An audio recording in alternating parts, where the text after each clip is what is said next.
Olá, boa noite. Que bom estar com a sua companhia no Parlatório, aqui na TV Assembleia, canal 9.2 e também na TVN, canal 17.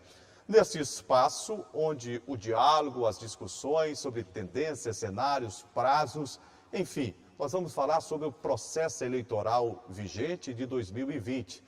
Está chegando a hora, hein, gente, da festa da democracia, onde você, telespectador, que é o eleitor, vai poder escolher o seu candidato a prefeito e o candidato a vereador. E nós, aqui da TV Assembleia, nós discutimos os principais fatos inerentes ao processo eleitoral de 2020. E para que a gente possa debater um pouco desse processo eleitoral do ano vigente, nós recebemos aqui, com muito prazer, a doutora Lavínia Coelho, juíza eleitoral. Está aqui à minha direita. Doutora Lavínia, saiba que é uma satisfação e emoção para nós tê-la aqui no Parlatório da TV Assembleia hoje. Doutora Lavínia, é uma satisfação e uma emoção para nós recebê-la aqui na TV Assembleia hoje no Parlatório. A satisfação é minha, Júlio, estar aqui para a gente conversar um pouco, esse papo informal sobre um momento que é festa, né? Que é nosso, que é do nosso povo do Maranhão, do povo do Brasil, né? Nós somos mais de 140 milhões de eleitores. É verdade. É uma festa, realmente. É uma da festa em um democracia. momento difícil, né? Mas Também, é uma nós festa. vamos falar sobre esse momento. Do meu lado esquerdo, a cientista política, mestra em ciência política pela Universidade Federal do Estado do Piauí, estudiosa de vários temas, com experiência internacional, inclusive, Ananda Marques. Ananda, saiba que a sua presença para nós aqui, além de ser significativa, nos traz realmente a lembrança, inclusive, do Zaú, né? Zaú, nosso amigo e tal, seu esposo que também trata muito essa questão política. Mas dizer que o seu momento aqui é importante para nós, a sua vida nos deixa felizes. Eu que agradeço o convite, é extremamente importante que os cientistas políticos participem desses momentos, né? É uma profissão que está intimamente ligada às eleições, é um tema recorrente de estudos da ciência política, então só agradecer o convite e contem comigo. Com certeza, e nós vamos falar muito sobre esse tema. E para começarmos o parlatório aqui da TV Assembleia, a gente fala sobre modificações que aconteceram. E modificações estão acontecendo sempre nesse processo eleitoral. E muitas sessões foram modificadas, inclusive com os eleitores passando, né, por novas, né, alterações feitas pelo Tribunal Regional Eleitoral. Quer dizer, mudou-se a sessão, é claro que muda o local de votação. A gente vai entender um pouco mais do que está acontecendo nesse momento do processo eleitoral, numa reportagem produzida pela repórter Márcia Carvalho, que, olha, vem para cá, vai mostrar para a gente aqui no Parlatório como é que funciona essa mudança de sessões eleitorais. 1.547 sessões eleitorais foram unificadas no Maranhão para as eleições municipais 2020. A razão foi a substituição das urnas fabricadas entre 2006 e 2008, que precisam ser trocadas pelos novos modelos. De acordo com o Tribunal Regional Eleitoral do Maranhão, após a revisão das urnas, foram eliminadas 5.385 sessões no estado, com transferência temporária de eleitores. A falta de urnas não é uma realidade apenas do Maranhão. De acordo com o Tribunal Superior Eleitoral, eleitores em todo o Brasil foram transferidos para sessões unificadas. Ocorre que o processo de licitação para aquisição dessas novas urnas feito pelo Tribunal Superior Eleitoral atrasou e essas urnas não vão chegar a tempo dessa eleição. Essas urnas novas ficarão para a eleição de 2022. Portanto, houve uma redução do parque de urnas, tá? E aí a gente teve que fazer uma adequação do número de sessões eleitorais instaladas. Aumentamos o número de agregação, ou seja, juntamos mais sessões que tinham um número menor de eleitores, a gente agregou, tá? E fizemos algumas transferências temporárias de eleitor para chegar no número que fosse compatível com o parque de urnas que nós temos disponível para essa eleição. A transferência temporária vai valer apenas para as eleições 2020. O objetivo do TSE é que até em 2022, 180 mil novas urnas já tenham substituído as urnas com vidas úteis esgotadas. As mudanças, de acordo com o secretário de Tecnologia e Informação do Tribunal Regional Eleitoral do Maranhão, não vão trazer transtornos aos eleitores. Bom ressaltar que a mudança desses eleitores não se deu em relação ao local de votação, ou seja, o eleitor vai continuar votando no mesmo local que ele votava, tá? O que mudou foi a sessão eleitoral, ou seja, na prática o que mudou foi a sala do eleitor. E ao se chegar ao seu local de votação, na sua sala, tá? Ele vai estar identificado a sala e vai ter 2 mesários lá que vai orientá-lo em qual sala ele deve se dirigir para exercer o seu voto. Ou seja, a gente espera que não haja transtorno, porque vai ter essa orientação, além do que o Tribunal Superior Eleitoral ampliou em 1 hora o período de votação, que também minimiza um pouco o impacto dessas agregações que nós fizemos de sessões eleitorais. Para que não haja nenhum problema para os eleitores, o horário de votação foi ampliado. Caso tenha dúvida sobre o local de votação, o eleitor pode acessar o aplicativo e-Título ou o site do TSE. Nós vamos divulgar amplamente essa observação da mudança desses 50 mil eleitores, aproximadamente 50 mil eleitores que tiveram a transferência temporária de sessão eleitoral, mas ele já pode obter essa informação baixando o aplicativo e-Título, tá? Onde ele vai ter a sessão atual onde ele vai votar. Tá? Essa informação vai estar no aplicativo. Ele também pode obter essa informação através do site do TSE e do site do TRE Maranhão. Tá? Mas a forma mais prática é utilizando o aplicativo. Olha, ficou bem clara, através da reportagem da Márcia Carvalho, que 5.385 sessões foram eliminadas e houve a necessidade de unificação das sessões. Doutora Lavínia Coelho, na prática, que impacto poderemos ter no processo eleitoral aqui no Maranhão, tendo em vista essas modificações, alterações e até a unificação de sessões? Ok. Jura, esse evento, essa junção de sessões, ela ocorreu por quê? Porque nós tivemos que dar parte da nossa urna para o estado de São Paulo, porque lá a carência estava muito grande. Não vou dizer que é fácil, o cenário é difícil, a eleição vai começar às 7 horas da manhã, vai até às 5 da tarde, de 7 às 10... Começa mais cedo, Começa às 7 horas da manhã, sim. E de 7 às 10 a gente tem que lembrar, deve priorizar que o grupo de risco vote. Nós que estamos bem, que somos jovens, doutora Amanda, nós temos que tentar deixar esse horário reservado. Sim, creio eu, há estudos, e até a gente vai agora fazer essa simulação aqui em Lima Campos, para ver o impacto real. A demora, o eleitor vai ter que fazer a higienização, tudo isso vai levar mais tempo. Quer dizer, isso vai ser apurado na prática, Na né? prática, a gente vai tentar vai fazer... ser uma van premier. Isso, perfeito. E a gente, mas a gente já sabe que vai exigir um tempo maior do eleitor. O eleitor vai ter que fazer a higienização da mão por 2 vezes. Porque também a gente tem que assegurar a democracia, a gente tem que assegurar, antes de tudo, o quê? A saúde do nosso eleitor. Não tem democracia sem eleitor, Jura, não tem. Verdade. E a Justiça Eleitoral está trabalhando nesse cenário, pandemia e democracia, que é um desafio. A gente está na 4ª maior democracia do mundo em números, né, doutora Ananda? Doutora Ananda Marques, como é que a senhora vê esse momento, né? Se ter uma festa da democracia no momento de pandemia? Que relações a gente pode ter num momento como esse e o que deve ser levado em consideração no seu modo de pensar, através do seu prisma, por exemplo, sobre o tema? Basicamente, é importante a gente entender como a instituição Justiça Eleitoral, como o sistema eleitoral brasileiro, ele é robusto.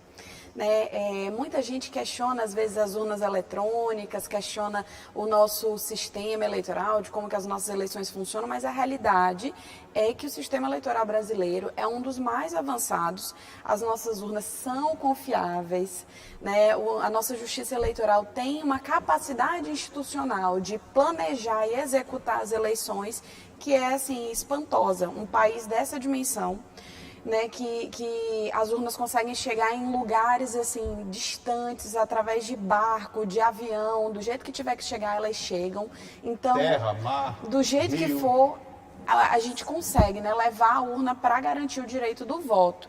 Então, no contexto da pandemia, é claro que é um cenário muito mais complicado. A gente tem que garantir a segurança sanitária, a saúde das pessoas, mas eu não tenho dúvida, eu tenho confiança na instituição Justiça Eleitoral, né, e de que, como a doutora está falando, né, eles já estão se programando, inclusive, para verificar qual é o impacto de ter que fazer a sanitarização das mãos e quanto tempo isso vai levar. Estão tentando organizar, mas eu confio muito. Nesse contexto, a Justiça Eleitoral até abriu mão da biometria, que foi um processo lá atrás de modernização, e que agora a gente tem que dar um passo atrás em virtude, inclusive, desse tempo. Isso. A Justiça Eleitoral acredita que sem a biometria a gente vai perder, né, menos tempo, né, para poder votar. Primeiro, eu quero dizer que é muito bom, como representante da Justiça Eleitoral, ouvir de uma cientista política essa manifestação de confiança. E a Justiça Eleitoral, ela trabalha... E de assim, segurança, e de né, segurança, sim. E eu também sempre digo isso. Gente, nós somos um exemplo para o mundo. Se o Brasil pode ser um exemplo...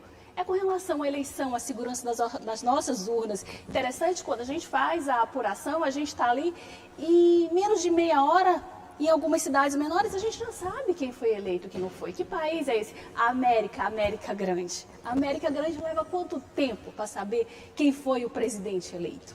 Semanas. Então, isso é muito importante. Então, essa confiança é determinante, o nosso povo confia, sim.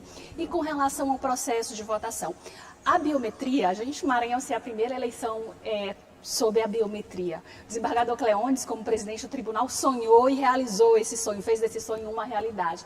Infelizmente... E trabalhou, inclusive, se a senhora me permite, para que até o final do ano a gente tivesse todo todo o Estado, né, adaptado, adequado ao processo da biometria. Isso. Só que aí o ministro Barroso, a cúpula, né, do TSE, eles fizeram um estudo com os hospitais, os maiores sanitaristas dos países, se ouviu todo mundo, que é muito importante porque o cenário é excepcional, né, é a pandemia. E aí é atípico. A gente ficou, a própria urna, ela não teria como fazer, diante da higienização, de você colocar o dedo, tudo isso demandaria uma estrutura que nós não temos, entendeu? Então, se tu me perguntas, a segurança vai ficar comprometida? Não. Porque nós vamos continuar, o mesário ele foi instruído para acompanhar, olhar o título, conferir, olhar, se for o caso, hipótese excepcional, pedir para o eleitor baixar a máscara. Tirar um pouco a máscara. Isso, para conferir. Isso. Então, a segurança continua. Claro que não tão como sonhado, porque a biometria é uma perfeição, né? Que merece ser exportado para todas as democracias do mundo. Mas dentro da realidade que nós temos, nós vamos sim assegurar o nosso pleito. Do ponto de vista da ciência política, mestra Ananda Marques, né? A gente pode dizer que, do ponto de vista da ciência política, a gente vai ter uma eleição, né, completamente diferente de tudo aquilo que se viu nos últimos 100 anos, sei lá? Olha, de fato, essa é uma eleição muito diferente mesmo, por causa do contexto da pandemia, mas eu acho que os sentidos da eleição, eles continuam. E, no fim das contas, a pandemia, ela inclusive coloca no holofote dessa eleição um tema que é recorrente no contexto de crises, que é a economia. Né? Qual é a pauta mais importante para os brasileiros nesse momento? É a economia, não é mais a saúde. É emprego, geração de renda. É emprego, o prejuízo econômico que a crise sanitária, junto da crise política, geraram para a população. Então, a população está preocupada se eles vão ter emprego, se eles vão ter o que comer. Mas, particularmente, a senhora entende que essa discussão em torno da saúde pública, por exemplo, porque se nós levarmos em consideração que o emprego é fundamental, que a geração de emprego e renda são vitais para qualquer sociedade do mundo, mas que sem saúde você não consegue fazer nada, como é que a senhora consegue, se fosse possível, dissociar um tema do outro? Eu acho que os dois temas estão juntos, mas acabou que no Brasil a gente normalizou o fato de que todo dia estão morrendo quase 1.000 pessoas. A gente normalizou enquanto sociedade isso.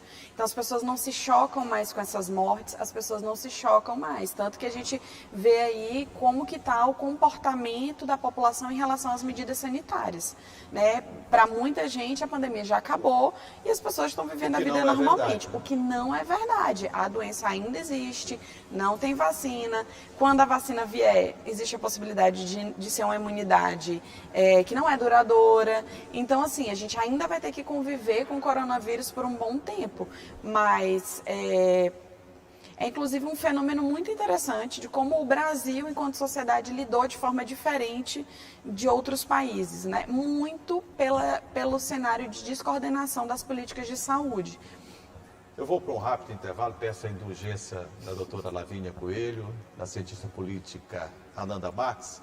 E na volta, a gente vai discutir muito sobre o que pensa o eleitor no processo eleitoral e de que maneira o eleitor está vendo as eleições de 2020, do ponto de vista das ações sanitárias e da necessidade de muitos municípios do estado do Maranhão e do Brasil de passarem por mudanças no seu quadro de gestão, ou até mesmo de ratificar quem está no processo de reeleição.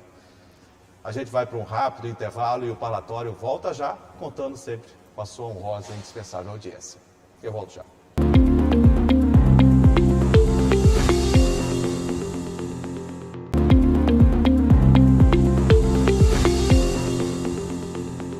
Nós estamos de volta com o parlatório aqui na TV Assembleia.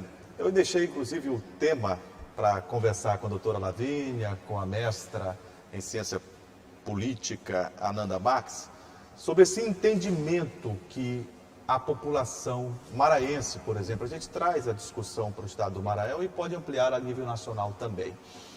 Mas qual é o entendimento a senhora como magistrada, a senhora como mulher, como cidadã, vem tendo sobre o que pensa o eleitor no momento deste pandemia? A gente sabe que no Brasil o voto não é obrigatório. E nas últimas eleições aqui no Maranhão, o número de abstenção saltou os olhos.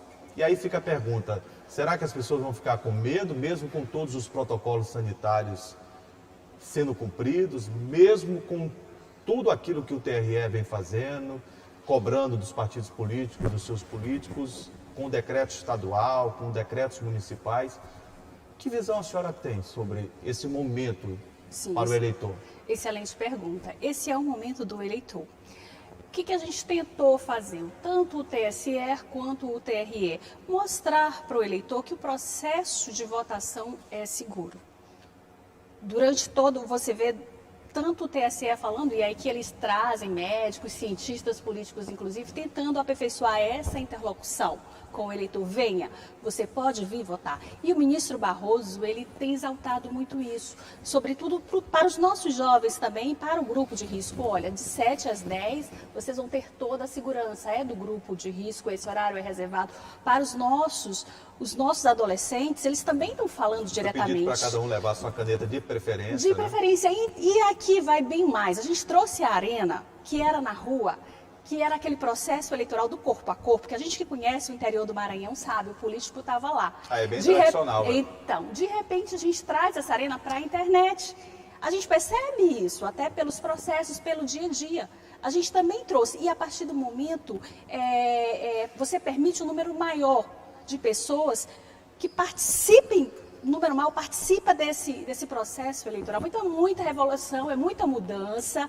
Eu creio que, assim, é uma eleição que ela vai marcar, entendeu? A partir de então, nós teremos outro modo de fazer política, outro modo de pedir voto. Aquele cabo eleitoral que estava na rua, ele não está mais na rua. Mas eu confesso à senhora que eu me preocupo bastante com essa compreensão, não só com o eleitor, mas da classe política. Então, isso aqui eu digo, como é que eu, eleitora, vou votar num político que não se preocupa comigo? Isso. E como é que eu, político, quero o voto de um eleitor que não... Então a gente tem que ver, eu acho que o político eu tenho a certeza que o político é responsável nesse período. E o eleitor deve escolher, a hora é essa. O eleitor tem que ver quem executa as políticas públicas, quem se preocupa com a saúde dele. Então é muito preocupante. Quando a gente olha algumas imagens, elas chegam a ser impactantes. Umas imagens que circulam no nosso estado como se a gente estivesse num período de normalidade. A gente não está, a gente está no meio de uma pandemia. Às vezes a gente até duvida da realidade daquela imagem. Sim, a gente no momento olha... de pandemia. Meu Deus do céu, tanta gente aglomerada no momento de pandemia. É impactante, a gente ficou tantos e tantos dias discutindo aquela norma de proteção, com quantas pessoas podem, qual a distância, 1,5 m, 1,2 m, todo mundo de máscara, e de repente você olha que parece mais uma micareta, né? Um carnaval. Então, como eu posso pedir o voto de alguém se eu não me preocupo com o básico, que é a vida daquela pessoa? Ananda, não só no Maranhão, mas no Brasil, você tem essa concepção de que o eleitor está mais preocupado e que o político tem cumprido ou nada disso até aqui? Acho que depende muito das clivagens, né? De que eleitor a gente está falando. O eleitor mais escolarizado, com a renda mais elevada, que inclusive, quando a gente vai analisar os dados de isolamento social, né, é a porcentagem da população que teve condições de fazer isolamento social e que por isso também foi a parcela que mais ficou em casa. Essa parte da população se preocupa mais e vai ter uma postura com o político de dizer, não, peraí... E o eleitor da periferia? O meu político não tem que ter cumprido. Já a população que tem uma renda mais baixa, que são as pessoas que não tiveram condições de fazer isolamento social porque tinham que continuar trabalhando e que, no fim das contas, para essa população, a pandemia teve uma outra experiência, porque essa população não teve condições de ficar em casa. Não teve, né? Não foi porque eles não queriam, é porque não tinham como, tinha que ir trabalhar.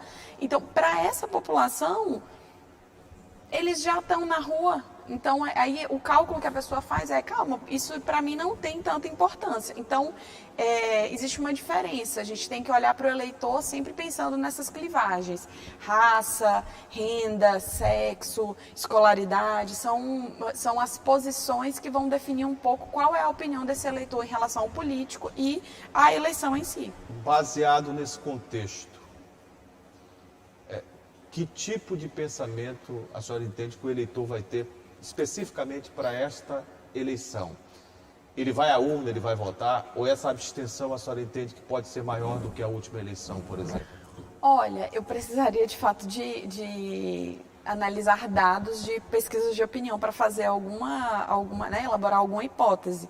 Mas um palpite, né, um palpite sem nenhum fundamento de dados, de informações de fato, eu acho que esse eleitor que ficou em isolamento social, o cálculo dele não, calma, eu estou em isolamento social até agora, 8 meses, 9 meses em casa, eu vou sair para votar? Acho que não. Já a pessoa que já está trabalhando, já está levando a vida dela, está usando máscara e está, né, tentando tomar os cuidados dela na vida cotidiana, ela vai votar. Eu acho que depende muito do que essa pessoa viveu até agora. Mas aí não entra, mestra em Ciências Políticas, Ananda Marques, tu entra uma outra questão também, da informação, desse eleitor, de repente, olha para a televisão, ouve o rádio, vê na internet que o estado do Maranhão está no mapa da estabilidade, os números numa curva declinante, o número de óbitos decrescendo a cada dia, felizmente, o número de recuperados subindo, o número de casos diminuindo. Isso também não tem um efeito prático na decisão, quer dizer, no fato da pessoa decidir ir à urna e votar, até mesmo aquele que está descrente com algo da política, que quer uma mudança, a senhora acha que não pode servir como outro viés, até mesmo de motivação, já que na última eleição a gente teve um número de abstenção, eu repito, muito alto? Eu acho que, no fim das contas, a informação ela é o grande subsídio para o voto. Né? Então, inclusive a informação esse ano, ela importa para a pessoa escolher se ela vai votar ou não.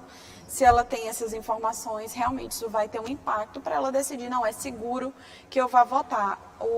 A Justiça Eleitoral está garantindo para mim que é seguro que eu vá, que eu saia da minha casa, vote e que eu não vou me contaminar. Mas eu não acho que a abstenção desse ano vai ser justificada pelos mesmos motivos da eleição de 2016 e 2018. Entende? Acho que nós estamos em outro momento político. A gente estava lá em 2016, 2018 numa guinada, né, numa guinada, num outro sentido da política brasileira. Hoje a gente ainda está nessa onda, mas é outro momento. Então, a abstenção desse ano eu não acho que será pelos mesmos motivos. É esse, assim, o ponto, eu acho. A gente tem se preocupado bastante com a interferência nas eleições, doutora Lavínia. Interferências de todo modo, mas as fake news, elas causam danos gravíssimos à democracia brasileira e mundial. O problema não é só no Brasil. E eu sei que antes de perguntar, porque já me disseram, olha, essa resposta que você quer é de milhões de dólares. Mas o que se pode fazer para diminuir esses efeitos, já que coibi-los e acabá-los nesse instante seria uma utopia? Acabar nunca, né? Na eleição de 2018, a doutora Nanda sabe bem mais do que eu, que é uma cientista política, foi uma eleição muito diferente. Você viu uma justiça eleitoral perplexa. Ela queria agir e não conseguia, porque a gente tem os meios tradicionais, o processo é muito lento. Então, terminada aquela eleição, o que a presidente do TSE fez na época? Ela baixou uma política, baixou uma resolução e agora aqui nós vamos priorizar. Vamos fazer uma política de combate ao fake news. E aí se traçou todo um projeto. Quando o ministro Barroso assume, ele vai concretizar essa política. Isso foi perfeito. O que se fez agora, recente? Se chamaram 50 entidades. 50 entidades de todo o país. Aí nós temos o WhatsApp, Facebook, TikTok. São 9 empresas que são só para verificar se um fato é fato, se um fato é fake.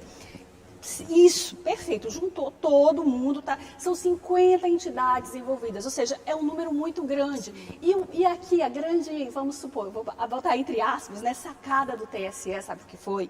Foi garantir que aquele homem do interior, que não tem condição de pagar aquele pacote de internet, que é um excluído digital, porque a doutora Nanda sabe mais do que eu, que a maior parte da nossa população é excluído digital.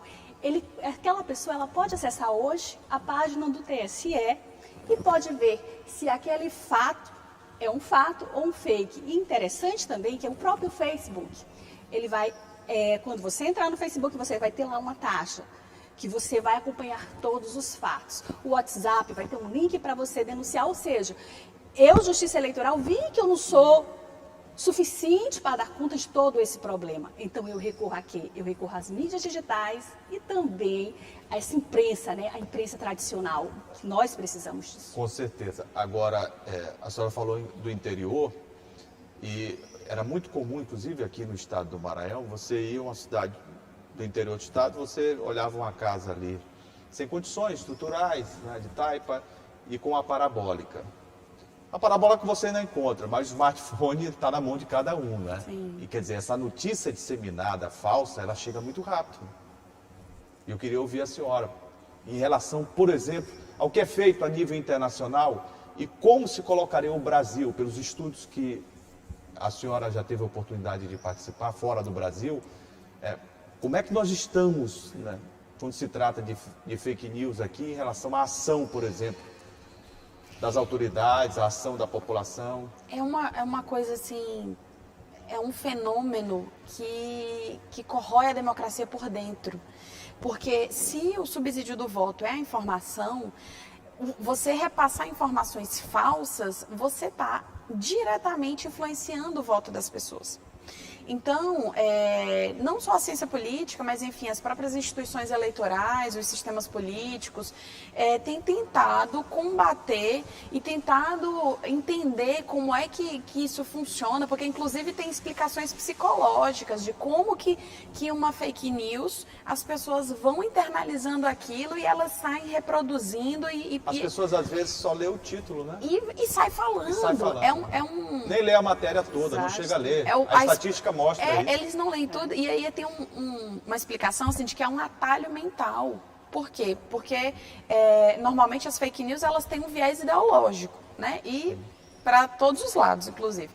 E aí a pessoa que já está ela tem a tendência a acreditar naquilo, vai só reforçando, né? É uma lógica que se retroalimenta. Então, há muitos estudos sobre comunicação e política, sobre eleições, sobre mídia, como que a gente pode fazer isso. A iniciativa do tribunal é, assim, importantíssima, mas eu tenho minhas dúvidas se a gente, de fato, vai conseguir combater isso. E a minha dúvida, me baseando no seu vasto conhecimento, não só a nível de Brasil, mas em boa parte do mundo, pelos estudos que a senhora tem feito, se essa dúvida ou essa reação do eleitor brasileiro é apenas dele ou é um desencadeamento, né, em forma de cadeia de pensamento no mundo inteiro. As pessoas reagem diante de uma fake news. Vou dar um exemplo, no Chile, na Europa, como reage aqui no Brasil? É igual em todo lugar. Igual. Não é um privilégio nosso, não é um privilégio do brasileiro acreditar em fake news, isso é um fenômeno mundial. Quer dizer que não se apura mesmo lá fora também? Não, acontece a mesma coisa. Eu falo coisa. por razões culturais, né? Se fala no berço da civilização, na Europa, que a gente imagina que tem um pouco mais de Esse fenômeno intelectualidade. Começou em 2008. Em 2008, lá atrás, ainda na eleição do Obama. E ele se repetiu em todo o mundo, no norte da Europa. Se propagou em todo mundo. Propagou. A gente vê que o estudo dele começa lá na década de 90 com um professor universitário nos Estados Unidos que juntou um grupo de 10, 15 alunos e foram estudando de uma forma científica. Então, esse trabalho com números, com ciência. Eles trabalham com logaritmo. A gente termina vivendo, eu digo sempre, nas nossas bolhas, nos nossos mundos virtuais. E aí os fake news encontraram um ambiente propício, porque eu recebo a notícia que eu quero, que eu gosto, que eu acredito. No momento em que a Lavínia recebe a notícia que ela quer e o Jura recebe a notícia que ele quer, nós temos o quê? A polarização. Aí nós perdemos o senso. Mas a gente precisa ter a responsabilidade de receber essa notícia e de apurar, pelo menos, né?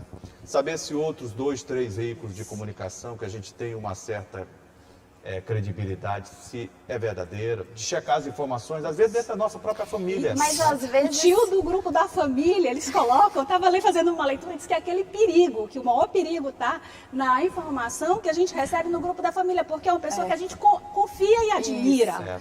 Faz parte do nosso núcleo. Do nosso núcleo familiar. E eu sempre assim, na eleição passada, eu sempre colocava assim, é fato, é fake, né? E isso complica até as relações. Mas às vezes você mostra a matéria que está checando e a pessoa ainda assim não acredita, porque ela não quer acreditar. Assim, a verdade, ela se tornou relativa, a realidade se tornou relativa. É um cenário de que nada está no lugar mais. É a verdade relativizada na pós-modernidade, né? Mas a gente tem uma relação entre emissor e receptor, que ela acontece na comunicação. Inclusive, quando a gente estuda a comunicação social, a gente sabe que você emite e que tem um receptor. Mas eu vejo também, e quero deixar as duas bem à vontade para dialogarem, porque depende bastante também, as pessoas devem ter essa compreensão de quem emite a informação. Eu entendo que a doutora Lavínia, ela usando, por exemplo, uma rede social e ela passando uma informação, ela vai ter uma compreensão. O Juraci passando uma informação, ele pode ter outra compreensão. A mestra Ananda Marques, se referindo sobre determinado tema, ela pode ter uma outra. Mas eu vejo que está tão polarizada a política que os próprios grupos de WhatsApp da família, as pessoas acabam brigando dentro dele. E como é que faz, então? Na verdade, a gente vive esse processo já tem algum tempo, né? 2014 já foi uma eleição extremamente polarizada. E aí é onde o Brasil se insere num contexto mundial, né? E que tem a ver com o nosso sistema econômico, com os processos, de como é que o capitalismo e a democracia vão se relacionar e de como enfim, a gente tem um processo, e alguns autores vão chamar que são os perdedores da globalização. Essas pessoas que não estão satisfeitas com o que existe, mas que elas fazem uma alusão a um passado de glória que nunca existiu e que elas estão tentando resgatar, né? E aí acaba criando-se um conservadorismo que é muito hermético, que não dialoga, e aí em contrapartida você vai ter as pessoas que vão para um identitarismo que também não dialoga. Então, assim, de fato é um cenário muito complicado e que é o contrário do que a democracia propõe, porque a democracia ela propõe consenso. Não existe democracia sem consenso. E consenso, só se chega ao consenso se você cede um pouquinho daqui, se eu cedo um pouquinho dali. Não dá para a gente chegar no meio termo se a gente não sair dos extremos, né? Eu vou para o intervalo, mas antes a gente já coloca uma situação aqui. Se falou muito em democracia. Tanto a Ananda como a doutora Lavínia falaram bastante em democracia. Mas que ideia o povo maranhense e brasileiro tem sobre a democracia? Qual é o olhar das senhoras sobre esse tema a partir do ponto de vista de que o Brasil atravessa uma série de problemas políticos, problemas estruturais, problemas administrativos e problemas, inclusive, da convivência familiar, um núcleo atingido por violência, por tráfico, por intolerância e por outras situações mais. A gente vai tentar discutir isso daqui a pouco. Eu vou para um rápido intervalo, volto já com o palatório. Segura aí que a gente volta já.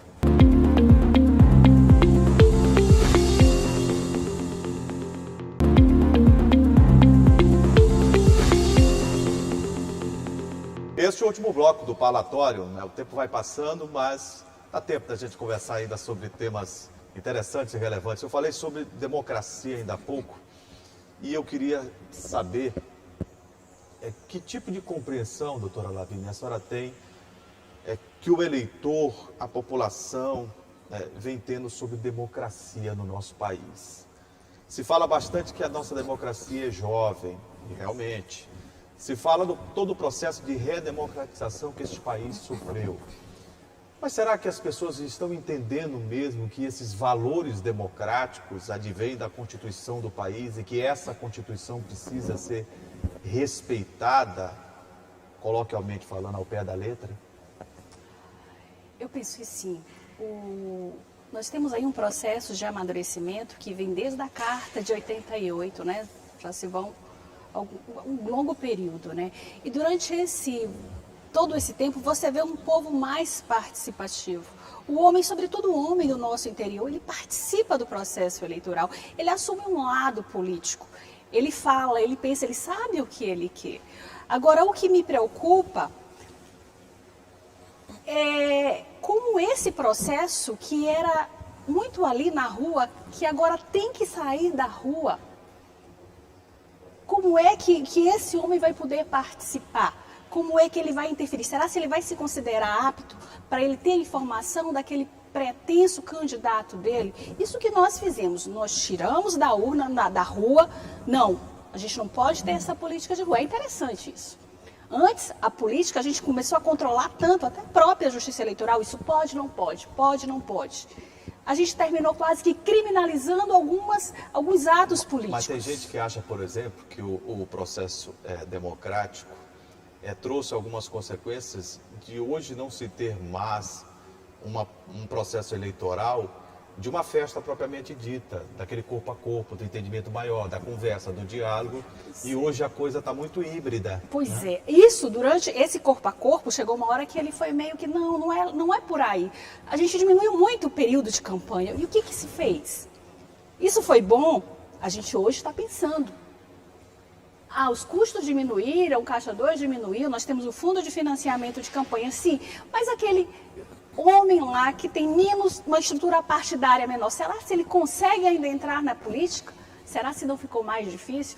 Por isso, se me perguntassem como eu prevejo essa eleição daqui a 2, 4 anos, eu tenho a impressão, pelo que eu tenho escutado, que agora na pandemia a gente pode ouvir os ministros mais perto, esse acesso à informação também aumentou, é uma realidade. Então, hoje se pensa muito nisso. Como que a gente vai garantir essa democracia, esse acesso universal à política? Será se a gente não restringiu tanto? Pensando em proteger a nossa democracia, que a gente terminou excluindo. É por isso que eu vou colocar no diálogo a Ananda Marques. Foi excluído mais o eleitor? Os políticos estão com a situação muito restrita na hora de fazer a campanha política?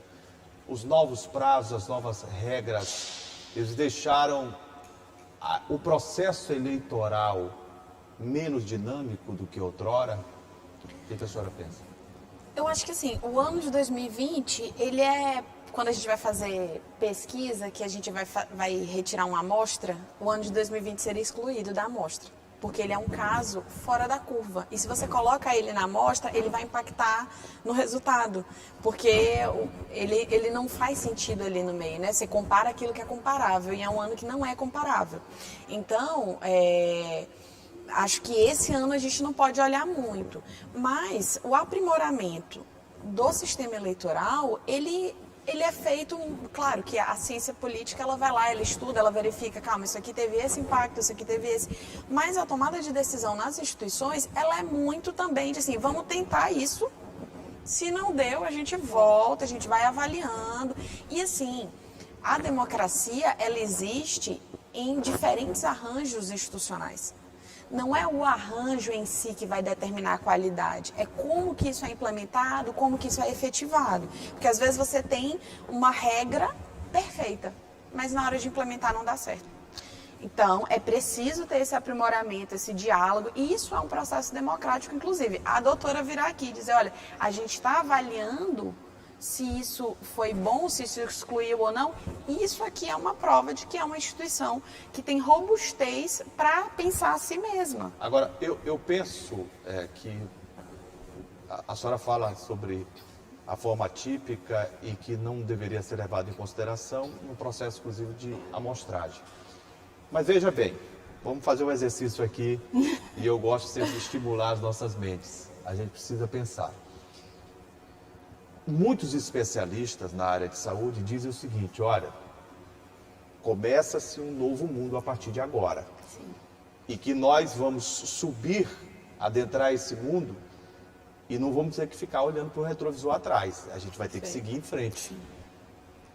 Eu não faço de nenhuma forma uma teoria ou uma conspiração do caos de maneira nenhuma. Mas, se tudo aquilo que tem se pensado, tem se criado, tem estudado em torno da vacina, em torno de remédios, de tratamentos, tudo. Se eles não tiverem a eficiência e eficácia, e graças a Deus eu sou convicto, sim, por Deus, e a fé existe inabalável por sinal de que vai acontecer, tudo bem, a gente vai ter um controle. Mas daí, o mundo é repleto de surpresas. E a gente precisa partir de um ponto para imaginar o outro, penso eu. Então, como é que a gente imagina um melhor preparo? Porque a gente tem um país que os professores não foram preparados para dar aula online. Não existe em nenhum edital de concurso, eu fiz questão de ler, olha, você vai dar aula em determinado momento online, híbrido. Essas palavras híbrido, platô, não faziam nem parte do vocabulário mundial. Né? Tá tudo novo agora. Mas a gente precisa saber a partir de um ponto inicial. E o ponto inicial foi esta pandemia. Sim. O mundo, a partir de 2021, eu concordo com o que a Ananda falou, ele tem uma diferença em 2020, não pode ser comparado, mas em 2021 a gente já vai ter essa história. Sim. E aí virão outros processos eleitorais. E a partir daí, como é que a gente vai adequar essas situações? O que a doutora Ananda diz com relação à pesquisa, né, realmente o ano de 2020 ele não vai poder ser analisado como foi 2018, 2016 e assim sucessivamente. Mas eu também creio que o ano de 2020 ele vai mudar a nossa história. Pronto, a história do homem atual e sobretudo e também e inclusive na política, né? Se quer mais, eu acho que até vai ter uma maior exigência com relação àquele gestor público. Democracia e política. Nós temos aqui no Maranhão, por exemplo, melhorou a questão da politização das pessoas ou a gente continua no mesmo patamar? Muitas pessoas não se interessam pela política, na sua opinião? Eu acho que melhorou sim, eu acho que melhorou. O Maranhão ele teve um salto aí em relação às políticas públicas. E as políticas públicas, elas impactam diretamente na vida das pessoas, né? E um dos efeitos de você ter acesso aos seus direitos básicos, às políticas públicas, é a participação política. Então, eu acho que o Maranhão está num lugar, inclusive, privilegiado em relação a outros estados. Né? Quando você compara o Maranhão com estados vizinhos, por exemplo, a gente está num outro momento. A gente tem, enquanto sociedade maranhense, muito mais capacidade de caminhar e de tentar vencer aí agora os impactos da pandemia. Mas ainda há muito, né? Temos muitos desafios, a gente tem indicadores socioeconômicos para enfrentar, a gente tem aí uma série de questões que precisam ser encaradas como desafios da sociedade como um todo. E também, Júlia, a gente não pode esquecer aí um outro fenômeno, né? As mídias digitais. As mídias digitais, elas alcançam um número bem maior de pessoas. Aí você vê o ministro do TSE, ele entrou antes de ontem, acho que foi isso, no TikTok. Porque eu quero falar com o jovem precisa Quero interagir participar. com o jovem. Isso, então, a gente está, quer queira ou quer não, a nossa democracia está amadurecendo. Mas aí existem dois viés, que as duas podem me ajudar melhor ainda a entender e o telespectador também. As redes sociais são realidades, né, dentro de um processo de globalização da comunicação muito necessário em todos os rincões do Brasil e do mundo. Mas se tudo a gente pode dizer na vida que existem os bons e os maus, dentro da rede social a gente também pode trabalhar com esse contexto. Ou não, Ananda? Sim. As redes sociais são bolhas, né? Elas são bolhas de informação. A gente tem as discussões sobre os algoritmos, que inclusive uma discussão recente que teve sobre o algoritmo do Twitter ser racista, porque quando você colocava fotos de pessoas negras com pessoas brancas na mesma imagem, o resumo da imagem que aparecia era sempre da pessoa branca. E aí foi uma discussão, porque as pessoas ficaram espantadas, mas, ora, se a nossa sociedade é racista e quem cria os algoritmos são as pessoas, é óbvio que vai reproduzir o racismo, sim. Então, isso é uma evidência de que as redes sociais elas precisam ser tratadas com muito cuidado, porque elas não são a realidade, elas são uma janela, elas são uma bolha, elas são um espaço. E às vezes a gente também tem a sensação de que é democrático, todo mundo pode falar. Não, nem todo mundo pode falar. Esse ponto é crucial, o que traz aqui a Ananda Marques. As pessoas imaginam que as redes sociais verberizam, né, acabam propagando a verdade. Lê do engano, né, doutora? Sim, sim, sem dúvida. Concordo plenamente com o que a doutora Ananda falou. E vou mais longe. Como é que a gente vai trabalhar a igualdade de oportunidade numa eleição quando dois candidatos partem de linhas de largada bem diferentes? A Lavínia tem um seguidor no Twitter, a Ananda tem 1 milhão. Sim. Eis uma questão. Há uma diferença. É um mundo Há um novo, desequilíbrio. há um desequilíbrio. É um mundo novo e quando você traz as redes sociais, essa questão da internet para dentro do pleito, é um mundo a ser desvendado, inclusive, sobretudo, pelos cientistas políticos. Eu penso que é o grande desafio para os nossos políticos daqui para frente. Bom tema ela traz. A senhora poderia dizer o que de realidade em termos dessas possibilidades que ela citou? Olha, tem dois caminhos possíveis, né? Um é a regulamentação disso pelas instituições, de você tentar limitar, tentar organizar, né, numa postura mais de dizer até onde vai. E outra é também das instituições lidarem com isso, tentando... Mas como cientista, a senhora não... Por exemplo, se a senhora se colocar na função do legislador, pense bem, não é difícil também imaginar algo que ainda nem é real e que pode surgir? Com certeza. A gente precisa...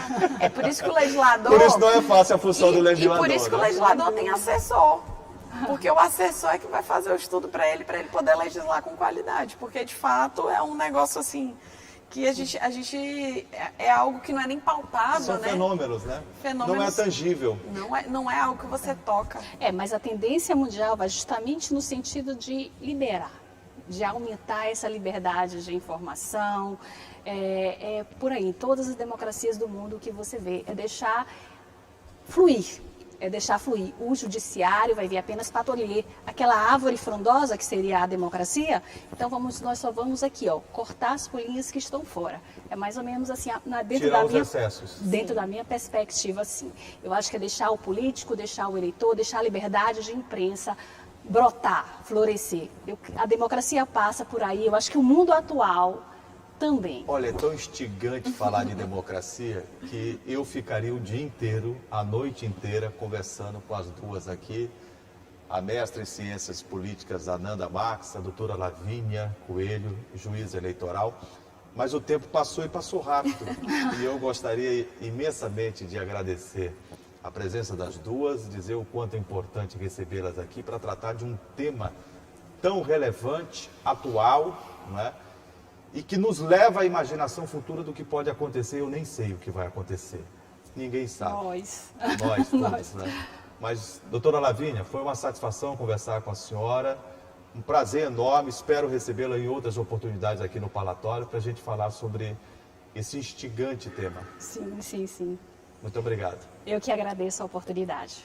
Ananda Marques, que satisfação revê-la e que bom conversar sobre essas ciências políticas, sobre democracia e eleições. É sempre prazeroso estar com você. Eu que agradeço o convite. É só me convidar de novo que eu venho aqui. Se depender de mim, vai ser convidada sempre, viu? Obrigada. Tá certo? Muito obrigado. E assim a gente conclui mais um Parlatório aqui na TV Assembleia. O Voltaire, francês, ele tem uma frase que chama atenção e que diz mais ou menos o seguinte: que as pessoas devem falar e fazer aquilo que bem entende. Ele vai respeitar esse direito mesmo não concordando com aquilo que é falado. É com esta expressão que a gente finaliza o parlatório de hoje. Obrigado a todos pela atenção, pela audiência e até a próxima.